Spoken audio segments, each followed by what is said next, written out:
বিভিন্নভাবে কেউ কেউ বলে আবার নাকি 111 আসবে, কেউ কেউ বলার চেষ্টা করেন আবার নাকি এই দেশে স্বৈরাচারের আবির্ভাব হবে।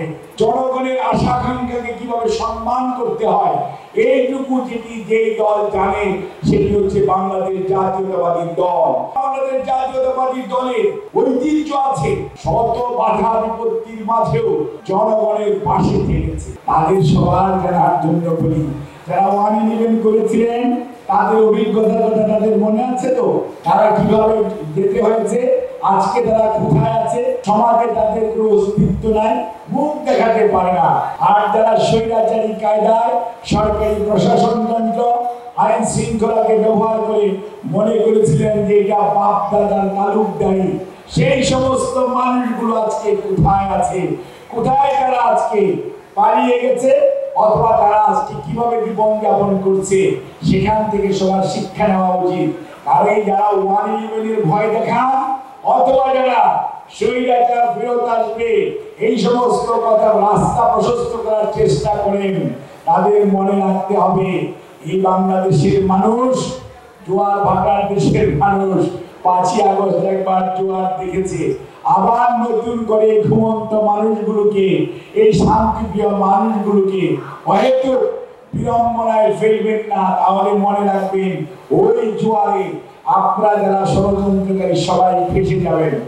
আমরা বলবো আসুন, যারা সুশাসনের জন্য, জনগণের অধিকারের জন্য, গণতন্ত্র পুনরুদ্ধারের জন্য, স্বৈরাচারের বিতরণের জন্য, দুঃশাসনের বিতরণের জন্য আমরা একসাথে রাজপথে ছিলাম। আসুন আমরা সবাই, আলোচনা চলছে, এই আলোচনা চলা অবস্থায় রাজপথে না থেকে আলোচনার টেবিলে বসে সমস্যার সমাধান করুন। আলোচনার টেবিলে একমাত্র উত্তম জায়গা, এখানে সমস্যার সমাধান হবে। আর ইলেকট্রা রেফ্রিজারেটর, খাবার তাজা তো জীবন তাজা। ইলেকট্রা, ফ্রিজের রাজা। আমাদের জাতীয়তাবাদী দল, আমাদের নেতা জনাব তারেক রহমান, আমাদের নেত্রী, আমাদের চেয়ারম্যান দেশনেত্রী বেগম খালেদা জিয়া, 3বারের সাবেক প্রধানমন্ত্রী, এবং বাংলাদেশ জাতীয়তাবাদী দলের ঐতিহ্য আছে শত বাধা বিপত্তির মাঝেও জনগণের পাশে থেকেছে। জনগণের আশা আকাঙ্ক্ষাকে কিভাবে সম্মান করতে হয় এইটুকু যেই দল জানে সেটি হচ্ছে বাংলাদেশ জাতীয়তাবাদী দল।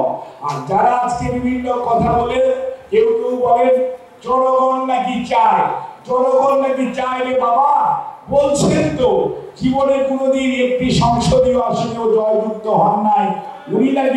ওনারাও বলছেন সংখ্যাগরিষ্ঠ মানুষ নাকি চায়। আসেন আগামী নির্বাচনে আপনার বক্তব্য, আমাদের বক্তব্য, তারেক রহমান সাহেব দিয়েছেন 31 দফা, আপনার বক্তব্য আপনি দেন, চলেন জনগণের কাছে যাই।